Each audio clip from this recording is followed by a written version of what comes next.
Welcome to our Channel Minutes audiobook. Today we explore into the Eighth Habit. By Stephen R. Covey. Unlock the power of the habit that can change your life.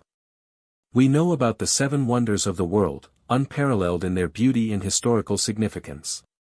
But what if there was an 8th wonder? What would it change? What would it add to our understanding and appreciation of the world? The 8th habit is much the same in that it builds on the established principles for success to add something new and revolutionary. Written for anyone who feels lost or wants to enhance their sense of purpose and motivation, The 8th Habit, 2004, is the secret ingredient you've been missing. Book contents. Introduction. Chapter 1, What is the 8th Habit? Chapter 2, How to use your voice.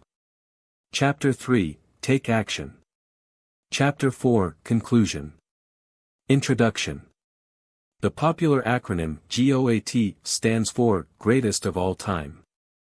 Would you use that acronym to describe yourself? Most of us probably wouldn't, right? It might be because we feel like it's overly self-aggrandizing, because we don't like to draw attention to ourselves, or maybe it's because we simply think we could never be the greatest at anything. And if the latter is true for you, then it's time for a much-needed boost to your self-esteem. Now, obviously the G.O.A.T example is a little extreme, and you don't necessarily need to be vain or overly prideful in assuming that you're the best person who's ever lived. But the author believes that it is important for everyone to embrace confidence and self-respect through finding the power of their original voice.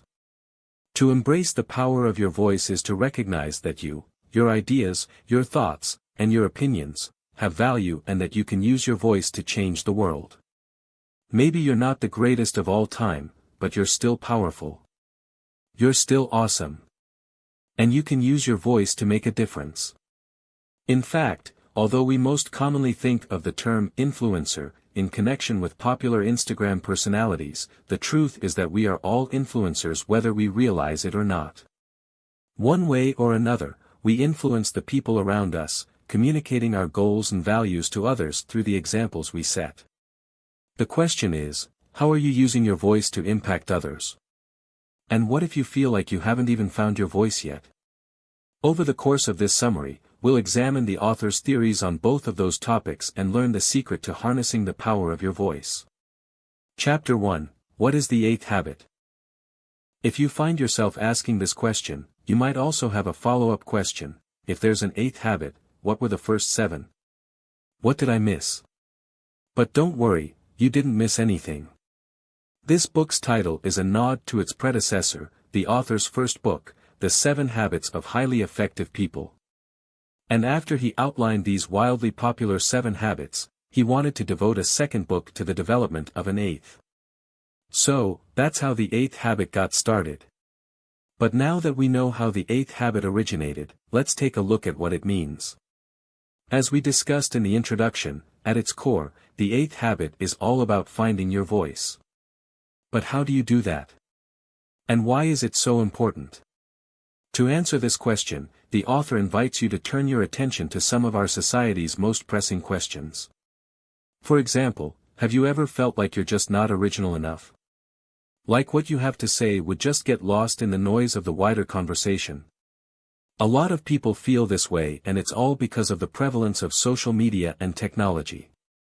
Because there is a blog, a talk show, a podcast, or an Instagram profile about everything, many people feel as though they're just lost in the crowd. These days, staying connected is easier than ever, but that also means we have new ways to develop insecurities. And as human beings, we're already predisposed to feeling insecure anyway. It's not like we needed the help. So, what can we do about it? How can we learn to reclaim our voice? The author suggests that we need to start by appreciating the liberty of our personal freedom. Although we might not always think of ourselves as free, the reality is that every human being has an incredible gift, the freedom of choice. Even if we feel trapped in a job we dislike or a relationship that makes us unhappy, or we feel constrained by the pressure of our responsibilities, whether we realize it or not, we still make thousands of choices every day. Every morning, for example, I choose to have a cup of coffee before I do anything else. I choose to drink sparkling water throughout my workday. In the grand scheme of things, both of these choices are microscopic, but they make me happy. They improve my quality of life. And I have the freedom to make those choices for myself. The author asserts that the freedom of choice is one of life's greatest gifts. But you and I also have the freedom to make choices with consequences that are far more important and life-altering. For example, if you feel trapped in a toxic relationship and you're unhappy with how that person is treating you, you have a choice to set boundaries and communicate that you refuse to be treated that way. You also have the choice to leave situations and relationships that no longer bring you joy. Although you may feel as though you're responsible for keeping others happy or meeting their needs, the truth is that placating and validating others is not your purpose in life. Ultimately, everyone is responsible for their own lives, their own happiness, and their own well-being. So, it's not your job to take on someone else's unpaid emotional labor. It's also important to remember that you can't control other people's actions, but you can control how you react to them. You can do so by choosing whether you will allow yourself to stay in a toxic situation or whether you will break free. And this can apply to any situation in your life, whether it's a manipulative friend, an abusive partner, or an overly demanding supervisor. And that freedom can make all the difference in your life. In short, the author posits that you can find your voice by embracing choice. Because once you accept that you have the power to make healthy choices for your life, you will see that you can use your voice to advocate for yourself. As we discussed in the earlier example, we use our voices all the time to say things like, "I'd prefer coffee instead of tea, thanks," or "I'd like steak for dinner." But what if we grew comfortable using our voices for bigger things like saying, "I deserve to be treated with respect," or "I matter"? This will also help us to relinquish the feeling that we're lost in the crowd or that we're original. Because when we finally choose to prioritize and respect ourselves, we can acknowledge that there are billions of people in the world, but there's only one of you. So, no matter how many people are already out there, there has never been someone exactly like you. That means that your job isn't to compete with the cacophony of pre-established voices. Instead, your job is to focus on becoming the most amazing version of yourself. Chapter 2: How to Use Your Voice. As you apply the principles of the 8th habit in your life, you'll quickly discover that they are life-changing. But your journey doesn't stop when you find your own voice, because the next step is learning how to use it.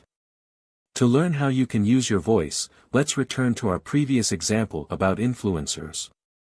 Once you've found your voice and started living into your purpose, your next question should be, how am I leading and encouraging others? What am I influencing others to do?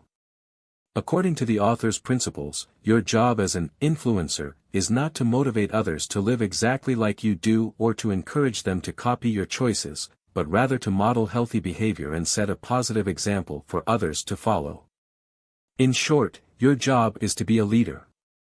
We typically associate leaders with people who boldly step up and take charge or tell others what to do. But that's not what the author is advocating here. That's because he recognizes that everyone is different. Some people are quiet and introverted and would prefer to work behind the scenes, without drawing attention to themselves. The leadership model of the 8th habit therefore operates with this understanding in mind. So, rather than leading in the traditional sense, the sense that often looks more like controlling or micromanaging the people around you, the author simply advocates that you lead by example. You can do so by drawing on your 4 types of intelligence.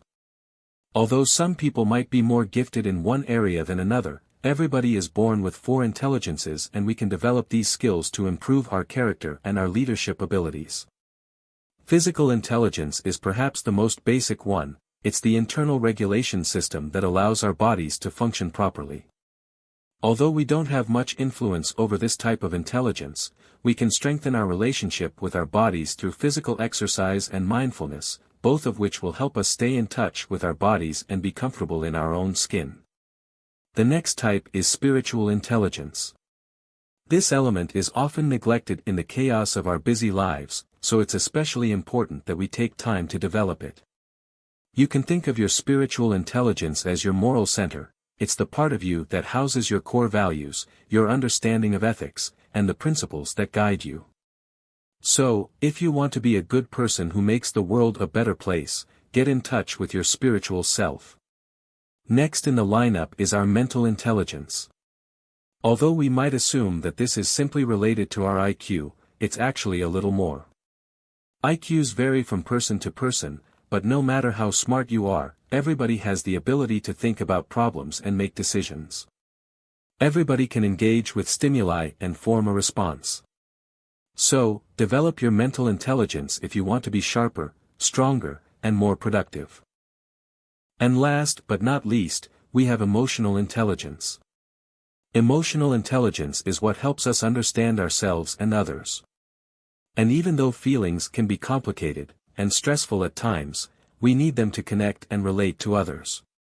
So, strengthen your emotional intelligence by developing your powers of empathy. Empathy is the ability to put yourself in somebody else's shoes, to understand and validate their emotional experience. Even if you haven't felt those emotions yourself, empathy directs you to imagine how the other person feels and be kind to them. So, if you concentrate on developing these 4 intelligences in yourself, you can become an incredible leader even if you work behind the scenes. Because if you practice treating others with empathy and respect, and you bring your A-game to every problem-solving situation you encounter, you will set a stellar example for others to follow. Leading with your 4 intelligences requires you to maintain a constant state of improvement, to ask yourself if you're learning and growing and being the best version of yourself. And if you lead with that example, then you'll encourage others to do the same. Their choices and their voice may look different from yours, but if you're all growing and improving together, you can curate a culture of positive change. Chapter 3, Take Action. Now that you've learned about the importance of finding your voice and leading with a positive example, it's time to take a look at the most important step of all. Because, as you've probably already realized, knowing the right stuff is useless if you don't take action to implement it in your life. Unfortunately, however, we often lose sight of that reality. We all know we're supposed to take action and change the course of our lives, but sometimes we feel so bogged down by negative thoughts or stressful circumstances that it feels impossible. And even though we don't mean to more or less give up, we still fall into the tempting trap of daydreaming about change. Rather than taking action to ensure that it comes true, it's easier to slog through our lives, dreaming of how we'll feel and what life will look like when better days finally come. So, as we helplessly wait, we comfort ourselves with thoughts like, one day, it will get better, or, when things are different, I'll. If that sounds like you, you're not alone. Lots of people do that. But sadly, in doing so, lots of people waste their lives and they miss out on the opportunities and joy that they could be embracing. So, how do you break the cycle? According to the author, the first step is to start by returning to the core of the 8th habit, finding your voice. Remember that finding your voice is all about choices. And if you think about it that way, you'll have to confront the reality that you had a choice and you decided to use it to wait around, hoping change will just happen to you. Is that what you want to do with your freedom of choice? If you had to use your voice to impact others, is that the message you would want to give them? Most of us would probably answer with a resounding, no. So, that's why we have to choose to take action. Remember that the freedom of choice is a gift. That means that ignoring your choice to take action equates to ignoring your gift. So, don't waste the most precious gift you have. Don't choose to live as a helpless victim or allow others to take advantage of you. Taking action can be hard and it might lead you to some uncomfortable places, but it's worth it to know that you have the power to make a difference in your own life and the lives of others. And even in situations where you can't directly change your circumstances, for example, by controlling someone else's actions, remember that you can always control how you respond. You can still choose to take action by refusing to let your circumstances bring you down. You can always choose to prioritize the development of your best self. Chapter 4, Conclusion. The 8th habit centers on the principle of finding your voice. By finding your voice, you recognize that you have inherent worth, originality, and value.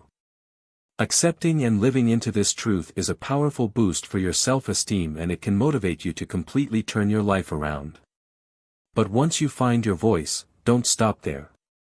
Your next objective is to take action by striving for continual growth and leading by example. Because if your goal is to become the best version of yourself, then your example should motivate others to do the same. And when you live your life according to the 8th principle, you'll find that you can make the world a better place for yourself and everyone around you. As you've seen from the examples in this book, talking and communication are two very different things. That's why communication is an art form. It's all about finding the right balance of verbal and nonverbal communication to convey your point in a way that resonates with another person. Good communication can be difficult to learn, but with the right tools and enough practice, you can learn to be a very successful communicator. The authors believe that all you need to do is learn the difference between positive and negative communication. When you replace shut down statements with calm and clear explanations, you can talk to another person instead of talking at them. You can also use open body language and positive facial expressions to make other people feel at ease and be receptive to what you have to say. Thank you for watching. Keep support for daily videos. Make sure like, comment and share. Don't forget to subscribe our channel. Minutes Audiobook. See you on the next video.